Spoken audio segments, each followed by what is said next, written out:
a distant galaxy filled with many shining worlds, two great powers stood apart. One was the Zereth Empire, proud and ancient. The other was the Human Federation, young and full of restless energy. For years they met only in battle or tense meetings. The Zerath called humans reckless. The humans called the Zereth cold. Both sides wanted peace, but pride always stood in the way. Among the Zerath, who were tall and silver-skinned, there lived a princess named Lyra. She was known across her world not for victory or wisdom, but for a cruel truth that followed her since birth. The Zereth healers had told her long ago that her body carried a rare weakness. It made her unable to bear children. Among her people, that was seen as a deep shame. The royal family believed every noble must give new life to keep the bloodline strong. Because of this, Lyra was treated as a broken jewel. No one dared insult her openly, but whispers always followed her steps. Lyra learned to walk with calm grace, showing no emotion. Her pale blue eyes revealed nothing. She buried her feelings under years of discipline. She spoke only when spoken to. She smiled only in official gatherings. Deep inside, however, she carried a heavy loneliness. She dreamed of simple things like laughter or a hand reaching out to hold hers, but she knew such dreams were not meant for her kind. When peace talks with the humans began again, the Zerath Council met to decide how to show goodwill. Many elders still despised humans. They thought humans were wild creatures that had risen too fast and needed to be humbled. One counselor, a cruel old noble, laughed and said, "Let us send Princess Lyra to them as a symbol of unity. The humans like gifts, do they not?" The hall filled with quiet laughter. Everyone understood it was not a true honor. It was a way to rid themselves of the Barren princess while pretending to act noble. Lyra heard of their plan the next day. When the message arrived in her chamber, she read it slowly, feeling no surprise. Her hand did not shake. She stood before her mirror, looking at her silver reflection, and whispered softly, "So this is my fate." The attendants bowed to her and prepared her travel robes. They expected anger, but Lyra said only one sentence, "I will serve my people in silence." Her ship departed from the capital city of Barren under a cold sky. No crowds came to wave goodbye. Only her old teacher stood by the launch platform and bowed. The engines roared, and the stars stretched into long lines as the ship entered light speed. Lyra sat by the window, her face calm but her thoughts heavy. She wondered what kind of beings humans truly were. She had read files about them. Creatures who built great machines, who laughed loudly, who cried easily, who fought for everything they loved. They were so unlike the silent halls of the Zerath Empire. She feared and admired them at the same time. After many days of travel, the ship reached a human colony world called Terra Nova. From orbit, it looked different from Zerath worlds. The continents were covered in green forests, the ocean sparkled with deep blue light, and the cities below looked warm and alive. The air shimmered with light traffic and sound. As the ship landed on a human base, a small group waited to welcome her. At the front stood a human officer named Markon. He was not tall by Zerath standards, but his posture showed quiet strength. His uniform was simple, his smile open. Lyra stepped out of her ship, her long silver cloak flowing behind her. Every human eye turned toward her. She looked almost like a spirit among them, shining in the daylight. A translator drone hovered between them to help with words. Markon stepped forward and bowed slightly. "Welcome to Terra Nova, Princess Lyra," he said. His voice was steady and respectful. "You honor us with your presence. We hope you find peace here." No one had spoken to her like that in years. Most Zerath used polite words without meaning them, but this human's tone carried honesty. Lyra studied his face for a moment and replied through the translator, "I am here by the will of my people. I will do my duty." He smiled softly. "Then let us help you settle in." Lyra was taken to a quiet residence near the research gardens. The humans had built it with great care. There were wide windows, soft lights, and air filled with the scent of living plants. Everything felt strangely warm. The human scientists assigned her a role studying the effects of alien plants on human soil. It was peaceful work and suited her calm nature. At first, she kept to herself. She spoke little and followed her tasks with precision. The humans found her distant and mysterious, but they respected her space. Markon, who oversaw the colony's cultural exchange, visited her often. He brought reports, shared updates, and sometimes small gifts like earth flowers or music devices. Lyra accepted them politely, unsure why he bothered. One evening, as the twin suns of Terra Nova set over the horizon, Markon came to check the greenhouse system. He found Lyra watching the sky through the glass. The light reflected on her silver skin like fire on water. He stood beside her and said quietly, "You have been here 2 months, Princess. How do you find our world?" Lyra thought for a moment before answering. "It is noisy," she said simply. "But alive," Markon laughed lightly. "That is true. We humans are not good at silence." She turned to him, her voice calm. "The Zereth believes silence keeps the mind pure. And does it?" He asked. She looked away. "It keeps the heart empty." For a long time, neither spoke. The sound of wind outside filled the room. Markon felt a strange respect for her calm strength. He could sense the weight she carried, but did not pry. He only said, "If you ever want to see more of our world, I can show you. There is beauty in our chaos." Lyra nodded slowly. "Perhaps one day." Days turned into weeks. Lyra began to learn about human customs. She watched children in the colony playing in the open fields. She listened to their laughter. She visited the research lab and helped design soil filters that could grow Zereth flowers on human land. The scientists admired her skill. She worked with quiet focus and never complained. Markon often visited her workspace. He noticed how she spoke softer each day, how her eyes no longer carried the same cold distance. She had started greeting people without the translator, learning human words little by little. When she said her first human word clearly, "Thank you," the entire lab smiled. Despite her growing comfort, Lyra sometimes dreamed of home. She saw the tall silver towers, the empty throne rooms, the faces of nobles who had laughed at her weakness. She woke in the night breathing heavily, her heart full of confusion. Terra Nova felt warm and kind, yet she could not forget that she was sent here as a joke. It was not a true mission of peace. It was exile. One afternoon, a message came from the Zerath Empire. It contained only a few cold words from the Council. Report progress. Remain among humans. Represent us with dignity. No greeting, no kindness, no memory of her existence beyond duty. She read it alone and deleted it without reply. Later that day, she went to the garden. Markon found her standing beside a small human flower, its petals bright yellow. She asked softly, "Why do these flowers grow toward light?" He smiled. "Because they seek warmth. All living things do." She looked at him thoughtfully and said, "Even those who were told they cannot grow?" He nodded. "Especially them." That answer stayed with her. That night, Lyra sat by the window of her room, watching the human city lights flicker like stars.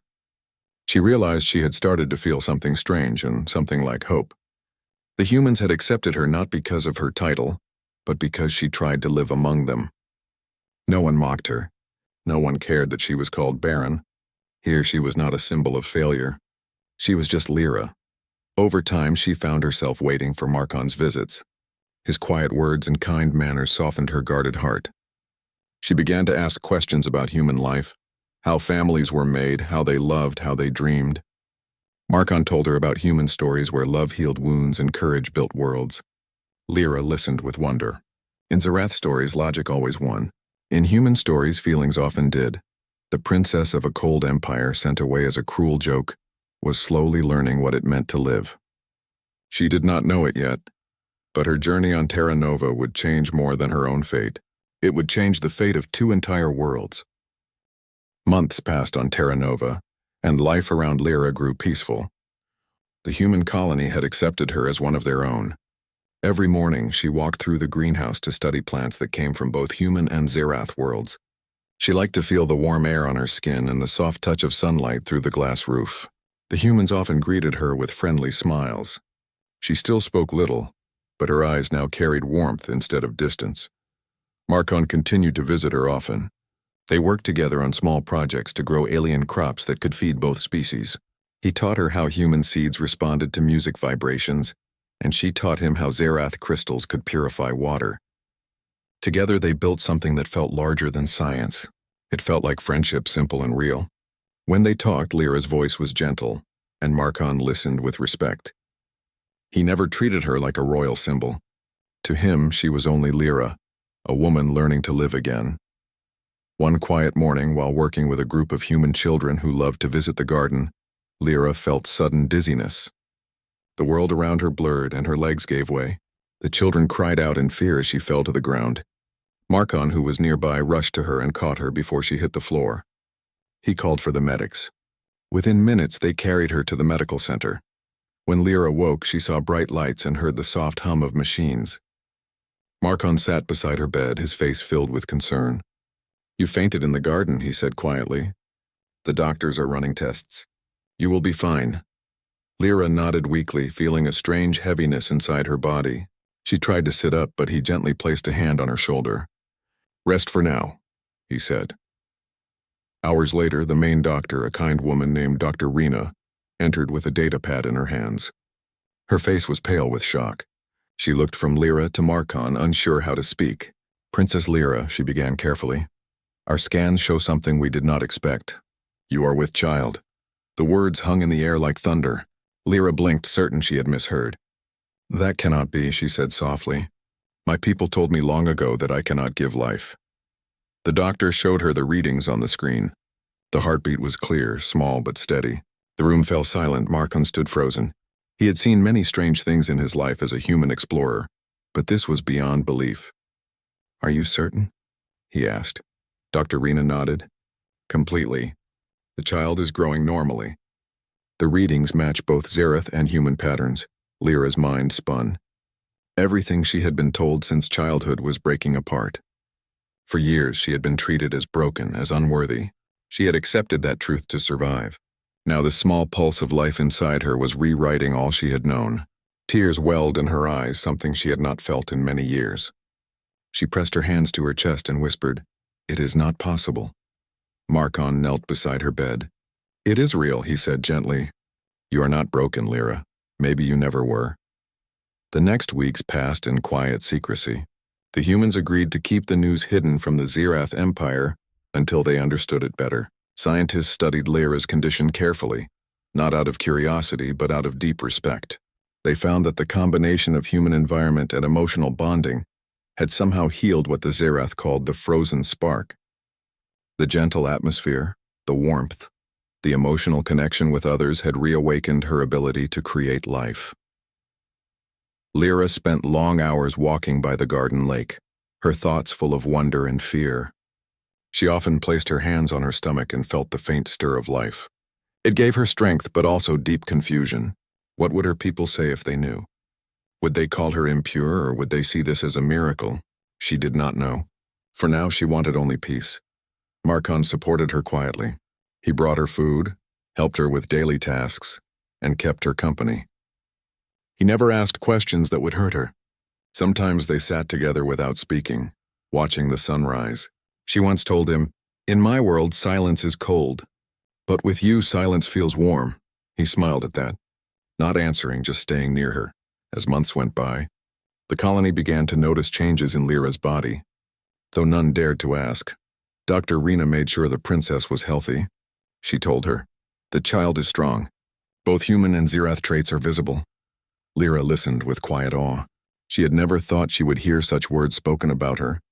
At night, she would look out the window and whisper to herself, "Life has found me again." One day, a message arrived from the Zirath Empire. It was short and cold as always. They asked for a report on her mission. Lyra read the words and felt a shiver of anger. They had sent her away as a joke.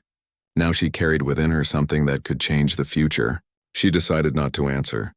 For the first time, she chose silence as rebellion. Meanwhile, rumors began to spread among the humans of Terra Nova. Some had seen her being taken to the clinic. Others had noticed her gentle smile that had not been there before. The colony leader, Admiral K, visited her to confirm the truth. When she saw the medical records, she sat in silence. "This is not only about you," she said slowly. "This changes everything between humans and Zirath." Lyra nodded. "It is not my wish to start conflict. I only wish to protect my child." The Admiral promised her protection. The colony's defense systems were strengthened, and all information was locked in secret files. But even in secrecy, the universe had a way of spreading truth.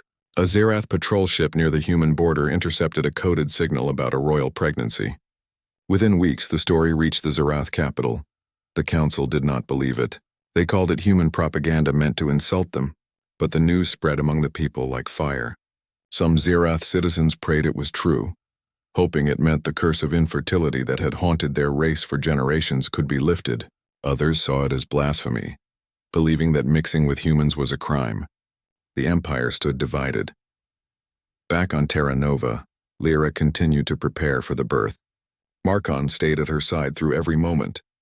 He spoke gently, telling her stories of human mothers and their courage. She often listened with quiet emotion. She told him once, "My people say strength is in the mind, but now I know strength also lives in the heart." As her time came near, the colony celebrated quietly. The human scientists had discovered something even more amazing. The child carried not only the DNA of both races, but also a rare energy pattern that could heal damaged cells.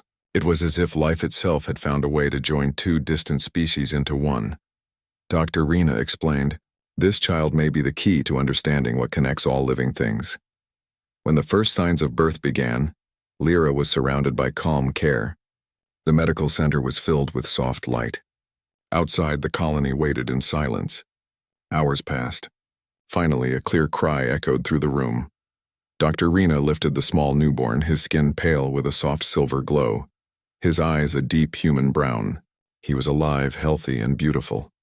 Lyra held him close, tears running down her face. She whispered, "You are my light." Markon stood nearby, unable to speak, his heart full of awe. The humans around them smiled through tears. They had witnessed history. This was not only a child. It was proof that two races, once divided by fear, could create life together. They named the boy Aaron, meaning hope in the old Zerath tongue. He had his mother's calm and his father's warmth. Every person who saw him felt something deep inside, as if he carried peace in his tiny hands. As Lyra rested, she thought about her journey. She remembered the day she left her homeworld as an unwanted gift, mocked and forgotten.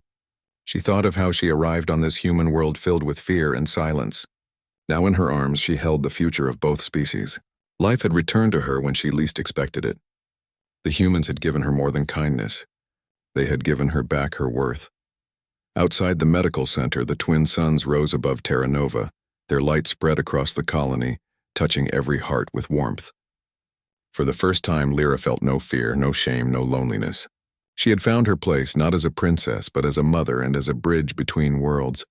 She looked at the small child in her arms and whispered a promise. "You will not be treated as a symbol. You will live free between the stars." But far away in the halls of the Zerath Empire, powerful eyes watched and planned. They would not let this miracle remain hidden for long. And so, the next chapter of her journey was about to begin.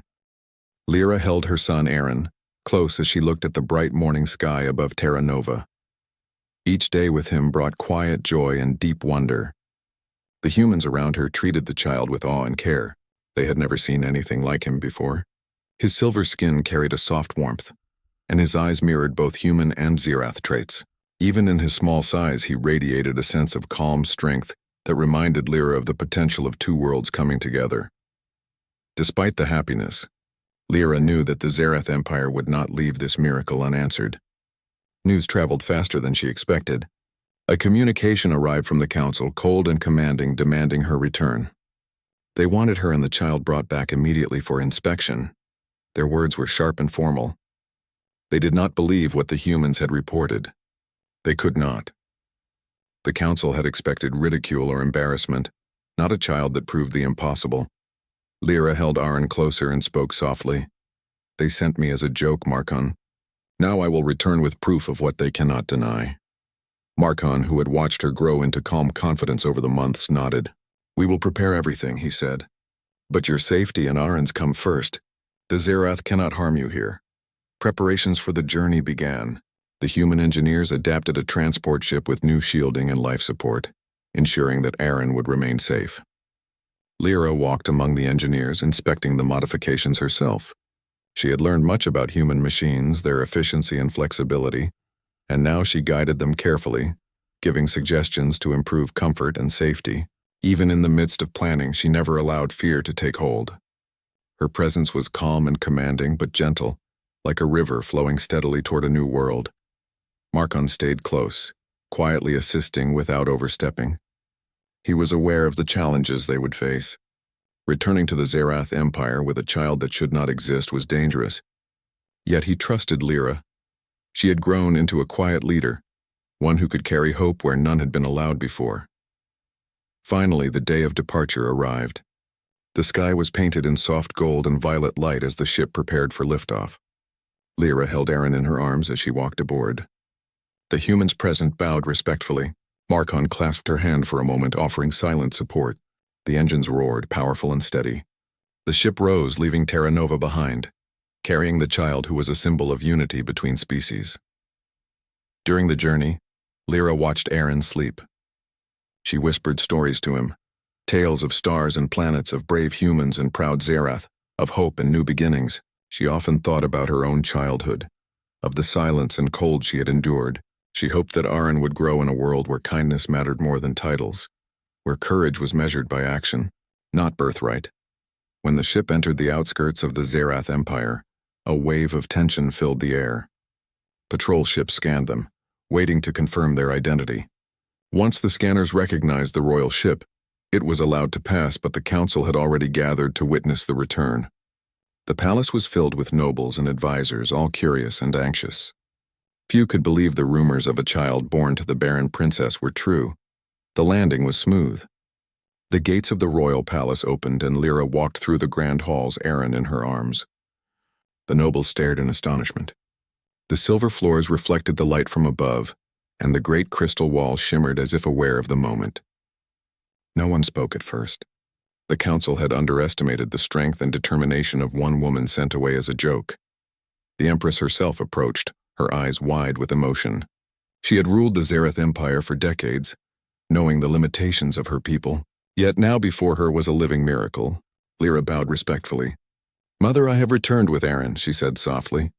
Her voice was steady, filled with quiet pride. "He is the proof that life can be restored even where it was lost." The Empress took a step forward, then another, until she stood close to her daughter. Her hands shook slightly as she reached out to touch Aaron. "You have done what no one thought possible," she whispered. "You have brought hope to our people." Lyra smiled, a gentle warmth in her eyes. She had long expected doubt, fear, and perhaps anger, but all she saw was awe and the beginning of understanding. The council and nobles surrounded them. Scientists scanned Aaron carefully. Every device confirmed the truth. The child was healthy, alive, and carried both human and Zerath qualities.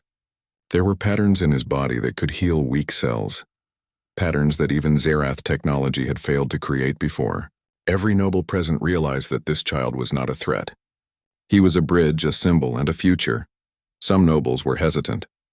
They whispered that this could be a mistake or even dangerous. Lyra listened quietly. She had known such doubts would arise. Slowly she spoke, addressing the assembly. "This child is not a weapon nor a symbol of shame. He is life itself, life that comes from love, from connection, and from courage. We cannot control the future by holding fear. We must guide it with wisdom." Her words spread through the palace like calm light. The Empress nodded, signaling her agreement. Slowly, the nobles began to understand. This was no ordinary child. This was the living proof that humans and Zerath could achieve more together than apart. The next weeks were filled with careful celebration. Lyra stayed in the palace but chose not to occupy her old chambers. Instead, she created a small living space for herself and Aaron near the central garden. The garden was filled with both human and Zerath plants growing side by side. It became a quiet sanctuary, a reminder that life could grow stronger when worlds united. Marcon remained on Terra Nova for the time being, communicating regularly with Lyra. Their bond had grown into a deep trust. He often sent small gifts for Aaron and advice on raising a child in ways both human and Zerath would understand. Lyra welcomed the messages, grateful for his support even from a distance. Aaron began to grow quickly. He learned to reach for objects, to smile, and to mimic small sounds. His laughter echoed through the palace gardens, bringing smiles to those who had doubted. Lyra taught him both human and Zerath traditions.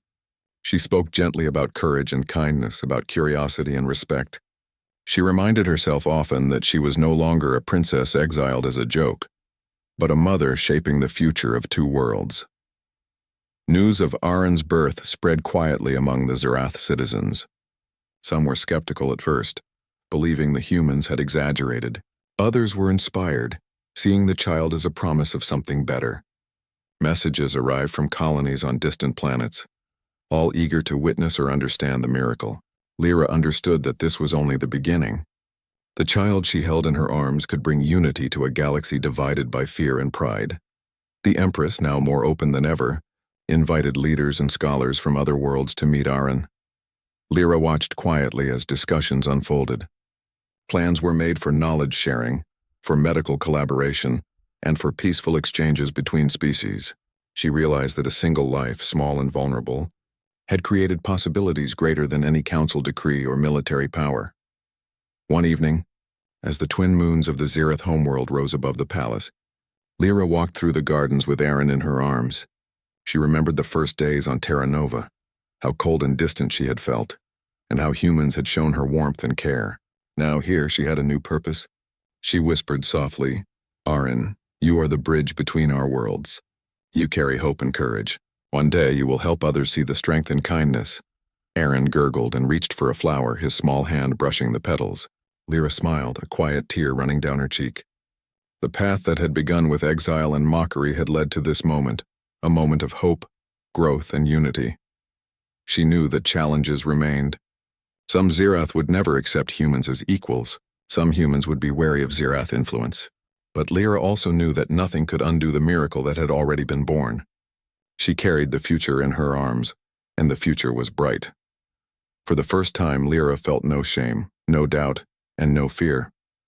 She was a mother, a teacher, and a bridge. She had returned from exile not broken, but strong, bringing life where the world had expected nothing. And as she watched the moons rise, she knew that the galaxy would never forget the story of the princess who was sent as a joke, and who returned carrying the future of two worlds. The palace of the Zereth Empire stood tall under a sky filled with twin suns. The walls were made of silver stone, and every hall echoed with songs of ancient power. But on this day there was no music. The people waited in silence. The royal gates opened slowly, and Princess Lyra walked inside, holding her small child in her arms. Every step she took made the nobles turn their heads in disbelief. The same princess they once laughed at now carried something greater than any treasure, a living child born of both human and Zerath. The Empress herself rose from her golden throne. Her voice shook the great hall as she said, "Lyra, daughter of my blood, is it true? Is that child yours?" Lyra stood tall. Her silver eyes glowed with calm strength. "Yes, my Empress," she answered. "He is mine and his father's. He was born on Terra Nova among the humans." Whispers spread through the crowd like wind through dry leaves. Some looked afraid, some amazed. The royal scientists stepped forward with scanners and devices. They checked the child again and again, but every test gave the same truth. The child's blood carried both human and Zerath life. It was something no one thought possible. The Empress looked at the small boy in Lyra's arms. The child had glowing silver eyes but soft human skin. He smiled at her with warmth and innocence. The Empress felt her heart tremble. "He is beautiful," she said quietly. Then she looked at Lyra. "You have done what none could imagine. You brought life back to a dying line." Lyra bowed her head, but her heart felt heavy. "I did not do it for glory," she said softly. "I did it because love made me whole." The words struck the court like lightning. The Zerath had long believed emotion was weakness. They trained themselves to be logical and proud. Yet this princess stood before them with living proof that kindness and love could achieve what pride could not. The Empress asked for the child's name. Lyra said, "His name is Barren. It means new dawn in the old human tongue." The Empress smiled for the first time in many years. "Then let this child be the dawn for both our worlds." The council met for many days. Some nobles feared what the child represented. They said a mix of human and Zerath blood was unnatural. Others saw the truth. This boy could be the bridge between the two species. In the end, the Empress made her decision. "We will honor this union," she said. "The humans are no longer our rivals. They are our allies," her words spread across the stars. On Terra Nova, the humans celebrated. On the Zereth homeworld, the people watched the first ceremony of peace in generations. Marcon, who had stayed behind on Terra Nova, received a message from the Empress herself. He was invited to visit the Zerath capital as an honored guest. When he arrived, he saw Lyra waiting at the same gate she had once walked through in shame. This time her eyes were filled with joy.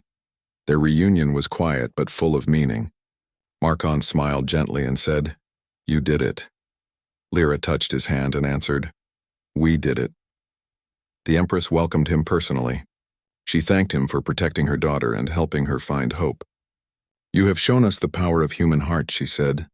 Markon only replied, "Sometimes hope begins with a simple act of kindness." Lyra and Markon were not treated as outsiders anymore. The Zerath people learned from their ways. Scientists began to study the human ability to heal and adapt.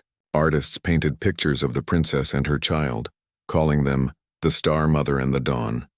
Years passed peacefully. Aaron grew strong and curious. He learned both human words and Zerath speech. He loved to play among the gardens and often asked questions that made even the wise teachers pause. One day he asked his mother, "Why are people afraid of what is different?" Lyra smiled sadly. "Because they forget that difference makes us grow," she said. "When we learn from each other, we become stronger." As Aaron grew, he became a symbol of unity. He traveled between human and Zerath worlds, carrying messages of peace. Wherever he went, people gathered to see the boy who proved that two species could share one heart. But peace did not come easily. There were still some who disliked the change. A group of old Zerath nobles whispered that the princess had broken sacred rules. They tried to turn the people against her. When Lyra heard of their plans, she did not react with anger. Instead, she went to the council hall and spoke calmly before them. "You fear what you do not understand," she said. "But look at your children. Look at the stars. Everything that lives is born from difference. If we refuse to grow, we will fade like dust." Her words touched even her enemies. One by one, they lowered their heads. No one could deny her truth. The Empress stood beside her and said, "My daughter speaks with the voice of the future." From that day, the Zerath began teaching their young about human courage and emotion. The humans in return learned about Zerath wisdom and science. Together they built new ships that carried both flags. They started new colonies where human and Zerath families lived side by side. On Terra Nova, Markon became the governor of the colony. Lyra often visited him with Aaron. The people loved seeing them together. Children followed Aaron wherever he went, calling him the Star Child. One evening, Lyra and Markon stood near the river where they had first met. The sun was setting, painting the sky in shades of red and gold. Aaron played nearby, chasing the light across the water. Markon looked at Lyra and said, "Do you ever think about how it all began?" Lyra smiled. "They sent me here as a joke," she said. "But this world gave me everything I never knew I needed." Markon nodded. "And you gave both our worlds a reason to believe again." They watched the sunset together, feeling the peace that had been born from struggle. Years later, when Aaron became older, he took his place as an ambassador between humans and Zerath. He carried both cultures with pride. Wherever he spoke, his words brought understanding. "My mother taught me that life begins where hearts meet," he often said. The story of Princess Lyra spread far beyond both worlds. It became a legend told across the stars. People called it the tale of the Star Mother. It reminded all races that no one was truly barren when hope and love existed. In the great halls of the Zerath Empire, a statue was built, a woman holding a small child, both looking toward the stars. Below the statue were simple words, "From love, life begins again." On Terra Nova, another statue stood beside the river. It showed three figures, a human, a Zerath, and a child standing between them. Travelers from distant worlds came to see it. They left flowers and messages saying, "Thank you for teaching us peace." Lyra spent her later years teaching young diplomats. She told them about her journey, her pain, and her joy. She told them how kindness could change destiny. "Never laugh at another's pain," she said, "for one day their courage may save your world." Markon remained by her side always. Together, they watched their son bring unity to the stars. When Lyra looked at him, she felt no sadness for the past, only pride for what had grown from it. As time moved on, the humans in Zerath built a new alliance called the Union of Dawns. Its flag carried both emblems, the silver circle of the Zerath and the blue star of Earth. It was a symbol of a new beginning. The council that once sent Lyra away in shame now kept her name in their history books as a savior of their race. Children learned her story not as a fairy tale, but as truth, that love could heal even the deepest wounds of pride and fear. One quiet night, Lyra sat outside under the stars. Oren, now a grown man, sat beside her. He asked, Mother, do you think our people will ever forget where this began? She smiled gently. No, my son, because as long as there are hearts that dream, our story will live on. Aaron looked up at the sky. The stars shone brighter than ever, as if listening. Somewhere out there, new worlds waited for them. Worlds where differences would no longer bring fear but hope. And so, the princess who was once sent away as a cruel joke became the bridge between two worlds. Her child became the living proof that peace could grow even from pain. Her people learned that strength was not in pride or blood, but in compassion. The humans had given the Zerath a gift they never expected, the gift of feeling, the power of connection, and the courage to begin again. And under the same stars where her journey had begun, Princess Lyra smiled, knowing her heart had finally found home among both the humans and the stars. The end.